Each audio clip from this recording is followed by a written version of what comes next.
Assalamualaikum warahmatullahi wabarakatuh.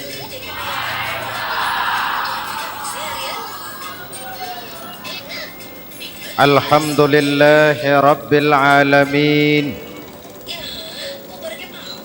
Wassalatu wassalamu ala asyrafil mursalin Sayyidina wa maulana Muhammadin wa ala alihi wa sahbihi ajma'in, amma ba'du. Saudara-saudara kaum muslimin yang berbahagia, hadirin,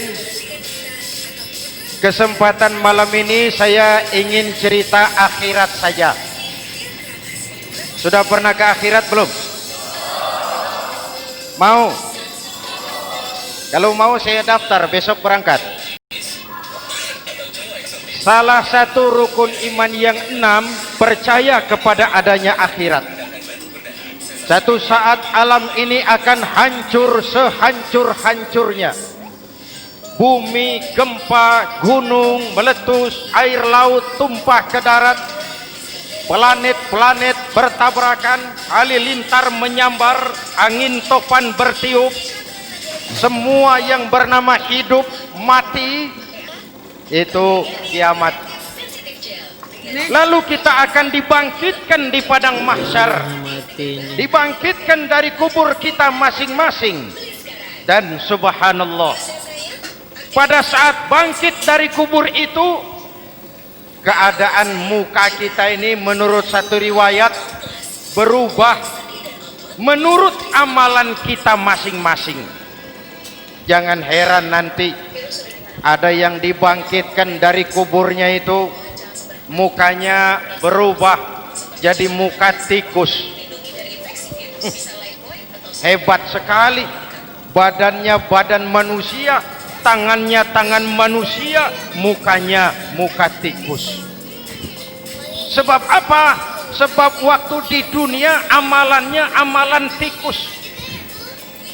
Apa amalan tikus itu? Suka menggeragoti barang yang disimpan rapi-rapi.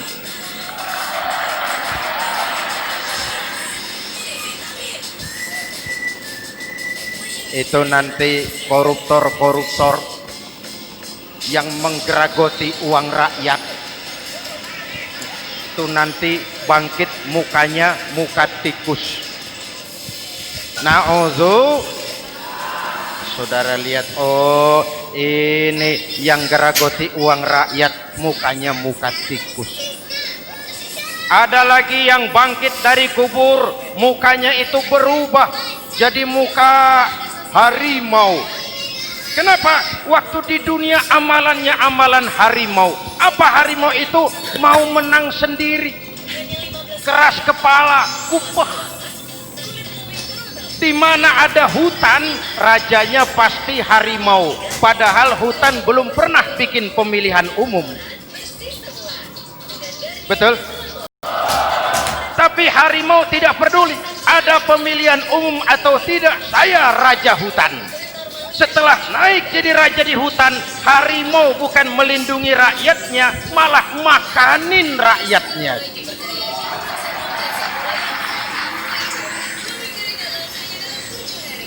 Orang-orang yang mau benar sendiri. Ada lagi yang bangkit dari kubur gagah, mukanya muka ketek. Sebab apa? Waktu di dunia amalannya amalan ketek. Apa ketek itu? Rakus, serakah, tamak. Ente itu kasih pisang, dimakan. Berikan lagi, pegang. Berikan lagi, kakinya yang megang. Temannya diberikan, masih dirampas juga. Ketek. Serakah. Kalau mental ketek masih gentayangan di republik ini, maka pemerataan cuman akan jadi dongeng. Kaum muslimin yang berbahagia, pada saat itu di akhirat nanti setiap orang sibuk dengan urusannya sendiri-sendiri. Boleh jadi setiap kita lalu akan dimintakan pertanggunggan jawab. Boleh jadi orang tua tidak sempat lagi mengingat anaknya, saudara tidak lagi sempat memikirkan saudaranya.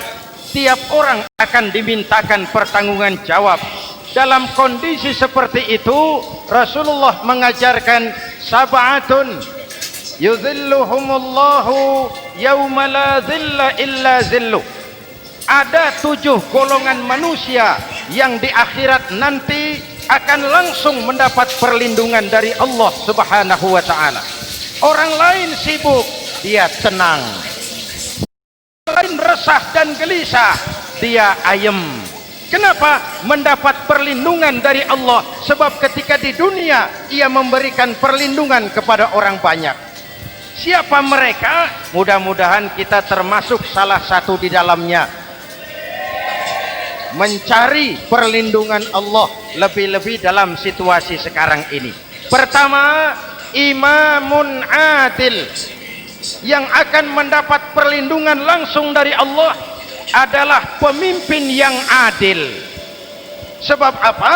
Pemimpin yang adil melindungi banyak rakyat, maka pantas di akhirat dilindungi oleh Allah Subhanahu.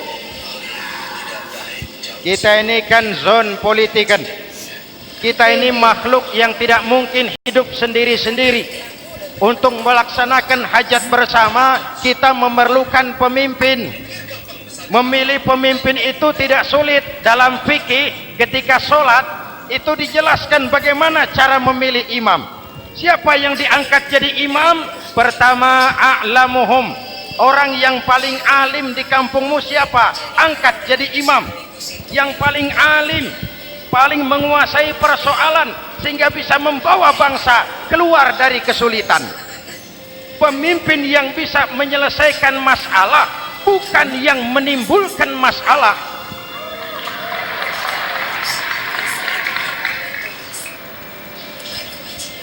Apalagi kalau pemimpinnya jadi masalah, bagian dari masalah. Ini namanya pengurus jadi urusan. A'lamuhum. Pak, di kampung saya ada 2 orang, alimnya sama. Yang mana yang jadi imam? Afsahuhum, yang lebih fasih lidahnya, yang paling pandai menyuarakan aspirasi rakyatnya, punya sense of crisis. Yang satu alim tapi pelo, yang satu alim tidak pelo, yang tidak pelo jadi imam. Kenapa? Tidak sah orang fasih bermakmum kepada imam pelo. Pak, ini imam pelo, makmum pelo semua, sah. Namanya kampung pelo. Aduh Pak, ini 2 orang alimnya sama, fasihnya sama. Yang mana yang jadi imam?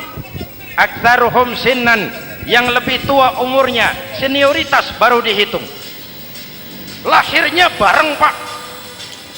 Yang mana yang jadi imam? Awaluhum hijratan, yang lebih dulu tinggal di situ, yang punya semangat nasionalisme yang tinggi, yang cinta kepada bangsa dan rakyatnya. Sudah ada imam, sudah, ayo azan. Apa azan itu? Proklamasi. Salat mau dimulai. Sudah azan, sudah qobliyah 2 rakaat qobliyah. Apa qobliyah itu? Dulu ada namanya panitia persiapan kemerdekaan Indonesia, qobliyah. Sudah qobliyah, sudah, luruskan shaf, atur barisan yang lurus, rapatkan barisan. Apa ini? Bentuk pemerintahan yang kompak, bersih, berwibawa. jangan sesama elit saling tawuran.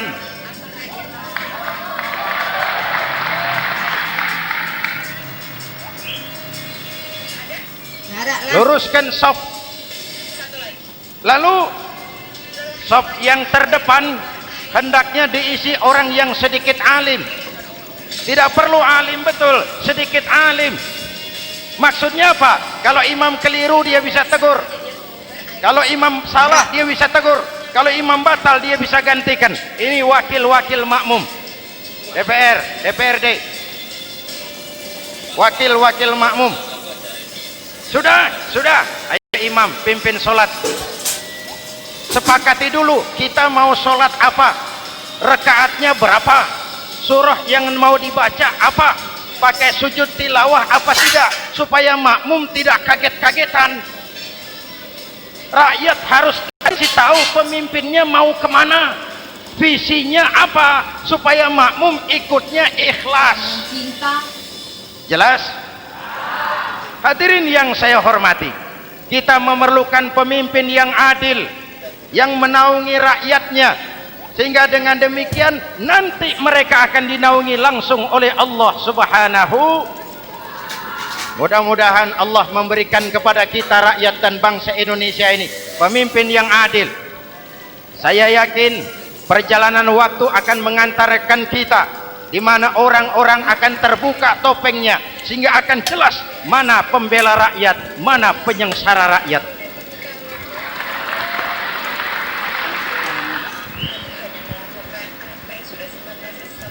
Lalu sebenarnya tiap kita ini kan pemimpin. Pak Lurah pemimpin di kelurahannya, Pak Camat pemimpin di kecamatannya, kepala suami pemimpin di rumah tangganya, anak muda pemimpin bagi dirinya, dan setiap kita akan dimintakan pertanggungan jawab tentang apa yang kita pimpin. Marilah setiap kita berusaha menjadi pemimpin yang adil. Satu. Yang kedua, syab nasya'a fi ibadatillah, anak muda yang tekun beribadah kepada Allah. Amin. Remaja adalah masa depan kita semua. Akan bagaimana Republik Indonesia, bahkan akan bagaimana Islam di Republik Indonesia 20, 30, 40 tahun yang akan datang, anak-anak kita jawabannya. Jelas? Maka menghancurkan Islam tidak usah menyegel masjid, tidak usah menutup pesantren, tidak perlu melarang pengajian, cukup dengan meracuni remaja dan pemuda Islam, menjauhkan mereka dari agama dan ulama. Kalau mereka sudah jauh dari agama dan ulama, tinggal menunggu pergantian generasi.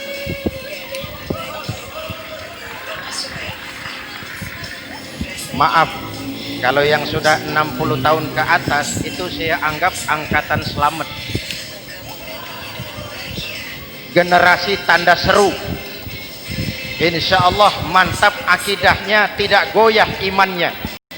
Tapi yang 30 tahun ke bawah, adik-adik saya ini, the next generation, kalian yang jadi pilot project. Hei remaja-remaja Islam, kalau mau jadi remaja dan pemuda modern, jangan dekat-dekat ke masjid kuno. Masjid khusus 70 tahun ke atas. Baca Quran kampungan, ngaji urusan akhirat. Seiring dengan itu modernisasi diartikan dengan westernisasi. Kau tidak bisa jadi pemuda modern kalau semua yang datang dari barat belum kau telan mentah-mentah. Kau harus bisa bergaul seperti orang barat, berpakaian seperti orang barat, berumah tangga seperti orang barat, makan minum seperti orang barat. Kalau nyanyi lagunya lagu barat yang orang lain nggak ngerti, kamu juga nggak tahu. Mengalirlah narkoba dalam segala bentuknya.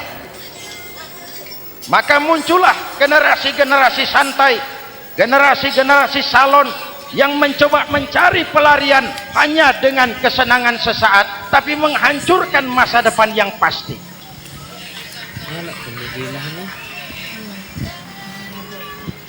Maka mengalirlah free love, free sex, samenleben, hidup bersama di luar nikah alias kumpul.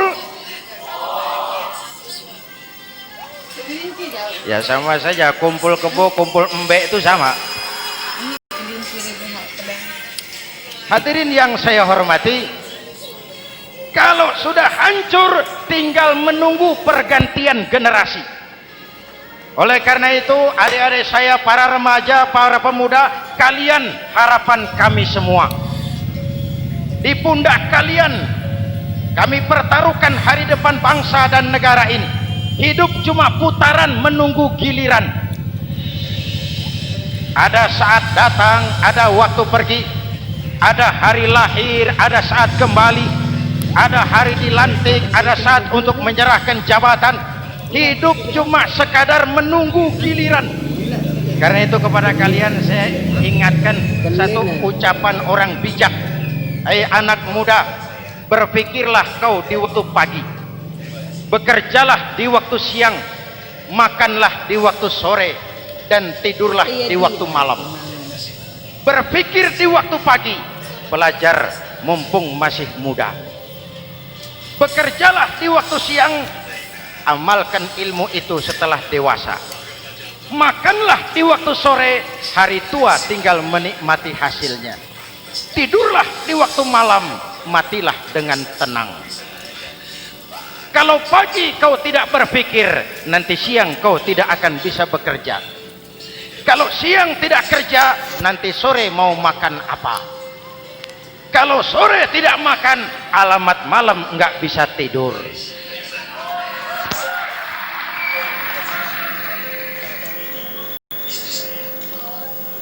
Kalau waktu remaja, waktu muda maunya santai-santai saja, dewasanya bingung.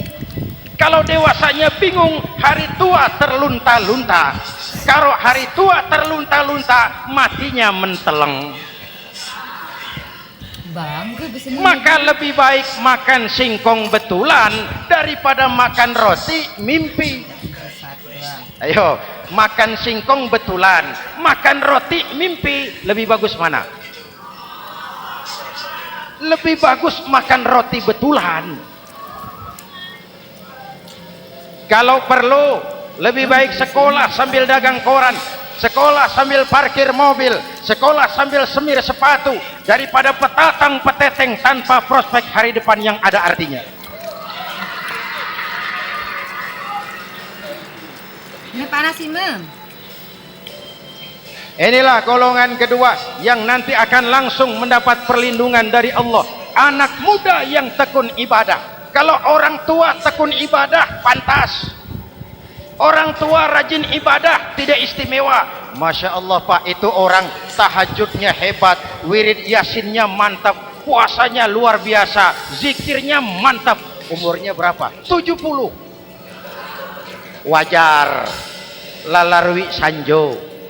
Sudah larut senja. Kalau 70 masih jadi preman, kapan tobatnya? Tapi kalau ada anak muda, darahnya masih mengalir dengan panas, keinginannya masih sejuta khayal, dia bisa salurkan di jalan Allah, itu amat disukai Allah, dan itu akan mendapat perlindungan langsung dari Allah Subhanahu. Hadirin kaum muslimin di seluruh tanah air yang saya cintai, sekarang kita sampai kepada golongan ketiga yang nanti dinaungi Allah. Itu siapa? Rajulun qalbuhu mu'allaqun bil masajid, seseorang yang hatinya selalu terpaut kepada masjid. Masjid memang tempat melaksanakan sholat, tapi lebih dari itu dia adalah pusat kegiatan umat. Umat Islam dengan masjid seperti ikan dengan air, tidak boleh berpisah. Sehingga ada hadis qudsi mengajarkan, inna buyuti fil ardil masajid wa inna zuwari fiha ummaruha.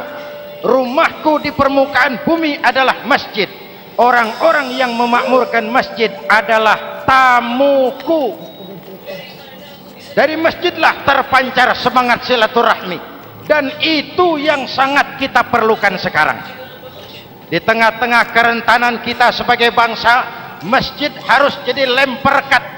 Di sini siapapun yang datang mengucapkan assalamualaikum, betul?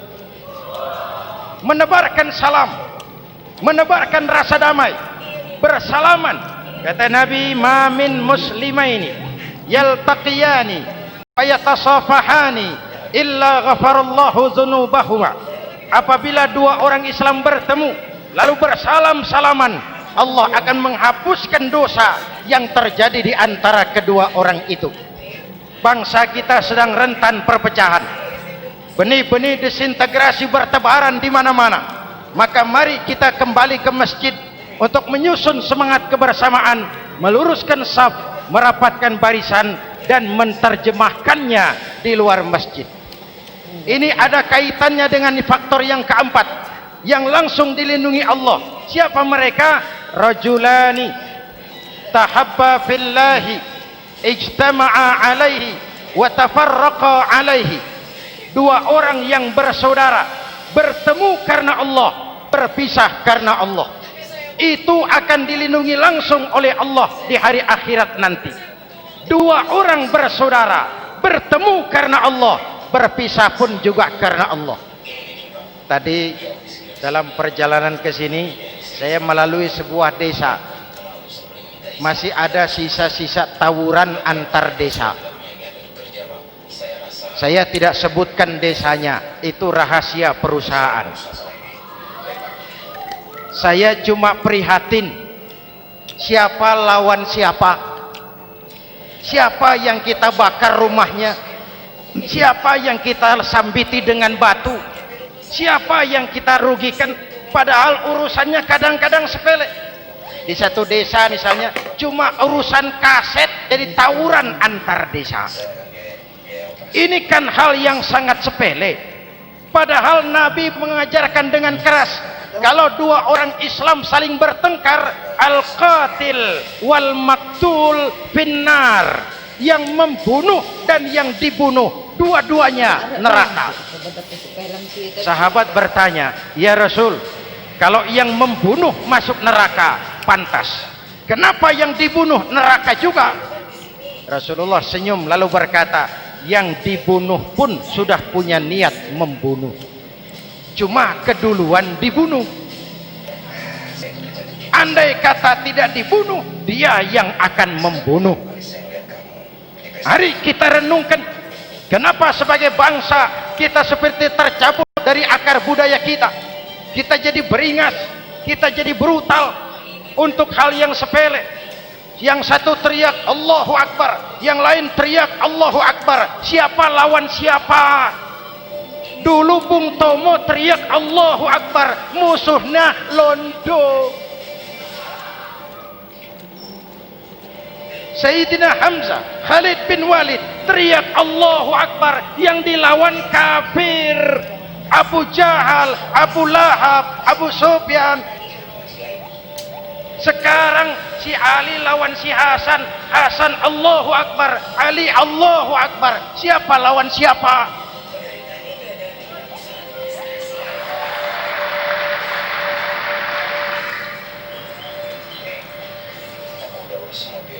Kenapa kita jadi begitu mudah menggunakan nama Tuhan untuk melampiaskan ambisi pribadi? Kenapa Allahu Akbar yang begitu sakral kita lepas cuma untuk pelampiasan sebuah dendam? Dua orang yang bersaudara, bertemu karena Allah, berpisah karena Allah. Itu ukurannya. Kau di jalan Allah, kau saudaraku. Keluar dari jalan Allah, selesai persaudaraan sampai di sini.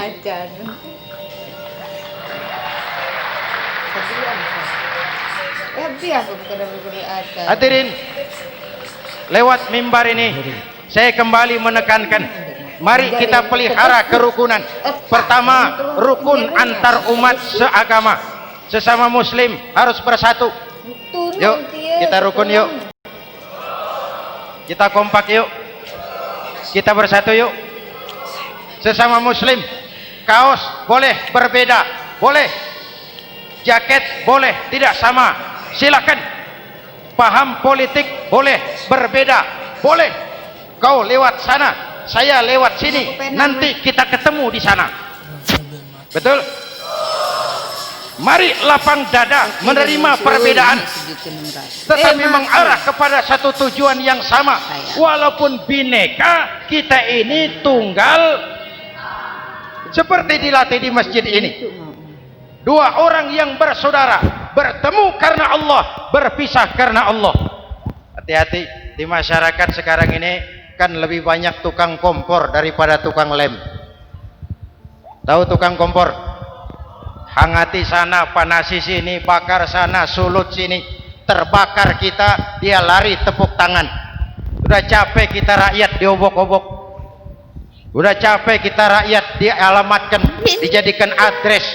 Semua kalau pidato demi rakyat, untuk rakyat, buat rakyat, padahal nggak pernah kenal sama rakyat. Kita cuma jadi alamat. Mari kita kokohkan akar kebersamaan. Kita sama-sama anak Ibu Pertiwi. Di negeri ini kita dilahirkan. Air negeri ini yang kita minum, udara negeri ini yang kita hirup. Kalian remaja, kalian pemuda lebih bertanggung jawab karena kalian anak Ibu Pertiwi. Hadirin yang saya hormati, maka tetaplah jaga semangat kebersamaan. Ini yang keempat. Yang kelima, rajulun zakarallaha khalian fafadat ainahu. Seseorang yang mengingat Allah dalam kesunyian, lalu berlinang air matanya. Tengah malam, dikala orang sedang tidur, dia bangun munajat, gemersik tikar tersentuh tangan, laksana lambayan tangan malaikat maut datang hendak merenggut nyawa. Terbayang dosa yang pernah dia kerjakan, air mata berurai membasahi pipi tanpa terasa. Orang yang munajat semacam itu nanti langsung mendapat perlindungan dari Allah Subhanahu. Saya pernah baca hadis qudsi, merinding bulu kuduk saya mendengar hadis qudsi ini. Terbayang Indonesia saya, Indonesiaku, Indonesiamu, Indonesia kita semua. Apa kata Allah dalam hadis qudsi? Inni la ahammu bi'azabi ibadi. Kadang-kadang aku muak melihat tingkah laku manusia. Aku kepengen turunkan azab. Kalau azab turun di bumi, kita sudah merasakan banjir di mana-mana. Manado banjir, Sumatera Barat banjir, Jambi banjir, Bengkulu, tanah longsor di Purworejo, Cilacap banjir, Sukabumi gempa, Pandeglang gempa, ekonomi terpuruk, antar kampung tawuran, antar elit di atas tawuran.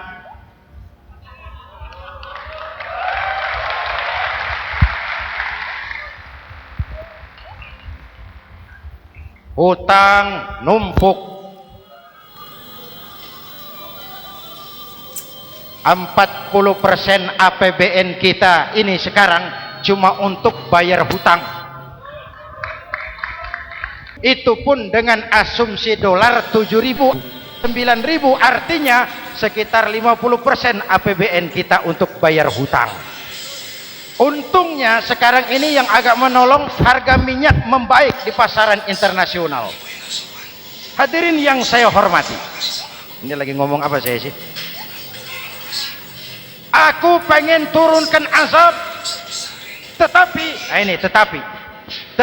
kata Allah, ketika aku melihat orang-orang tua yang sujud di keheningan malam, bayi-bayi tanpa dosa masih menyusu, binatang ternak melata mencari makan, murkaku surut, azab aku tarik kembali. Ayo renungkan hadis ini. Allah mau marah nggak jadi, azab ditarik, kesulitan diangkat, pertolongan datang, ada yang meredam murka Allah. Allah mau marah nggak jadi. Kenapa? Orang-orang tua yang tengah malam sujud sambil berlinang air mata, itu yang meredam murka Allah, yang ikhlas menangis kepada Allah. bukan menangis berdasarkan pesanan. Ini kan sekarang apa yang nggak bisa dipesan? Istighosah pesanan, demo pesanan, 10.000 berangkat. Ngerti apa enggak urusan soal lain.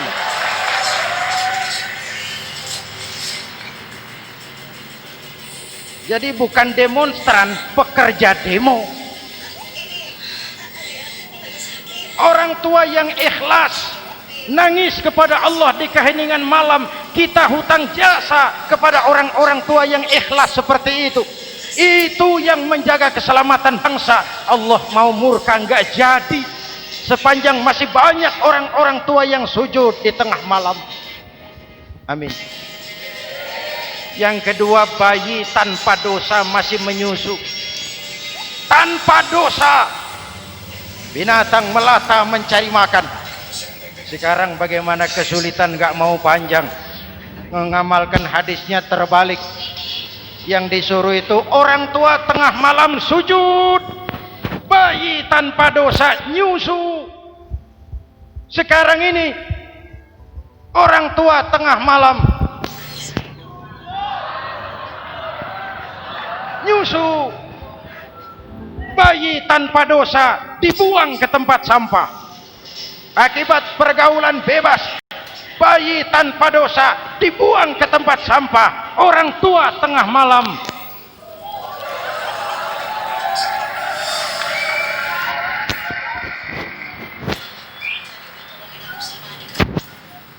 hadirin. Yang keenam, rajulun da'athum ra'atun zatu mansibin wa jamalin ila nafsiha faqala inni akhafullaha rabbal alamin. Orang yang bermoral dibujuk rayu oleh perempuan cantik, lalu dia berkata, maaf, saya takut kepada Allah. Orang bermoral yang merasakan kehadiran Allah dekat dalam hidup. Umpama waktu puasa, saudara sholat zuhur, sebelum sholat saudara berwudu, ketika berkemur saudara korupsi, sedikit airnya saudara minum. Jangankan polisi, teman wudhu sebelah pun tidak tahu kalau waktu berkemur saudara korupsi. Kenapa kita tidak mau melakukan? Ada rasa malu kepada Allah.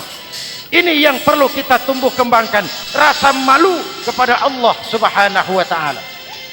Yang ketujuh, rajulun tasaddaqa bi sadaqatin fa'akhfaha. Orang yang bersedekah lalu disembunyikan sehingga tangan kiri tidak tahu apa yang diberikan oleh tangan kanan. Orang yang punya kepedulian tinggi tetapi ikhlas menolong yatim, membantu sesama dalam rangka menegakkan masyarakat yang adil dan makmur. Mari kita mohon kepada Allah, semoga kita semua senantiasa dalam perlindungannya di dunia ini dan lebih-lebih di akhirat nanti. Al-Fatihah. Siratal ladzina an'amta 'alaihim ghairil maghdubi 'alaihim waladdallin. Amin. Bismillahirrahmanirrahim. Alhamdulillahirabbil alamin. Allahumma shalli ala Muhammad wa ala alihi wa sahbihi ajmain. Rabbana taqabbal minna salatana wa siyamana wa qiyamana wa takhashu'ana wa ta'abbudana wa tammim taksirana ya arhamar rahimin. Allahumma ja'alna minas su'ada'il maqbulin wa la taj'alna minal ashqiya'il mardudin. Rabbana zalamna anfusana wa illam taghfir lana wa tarhamna lanakunanna minal khasirin. Afdalu ma qultuhu ana wan nabiyyuna min qabli la ilaha illallah.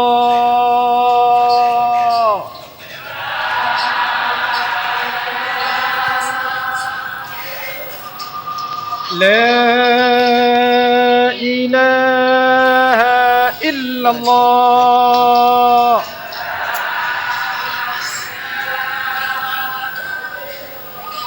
Muhammadur Rasulullah.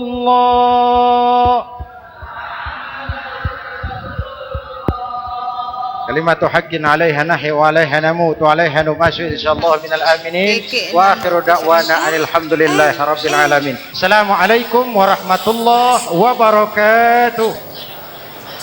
Ya Sayyidi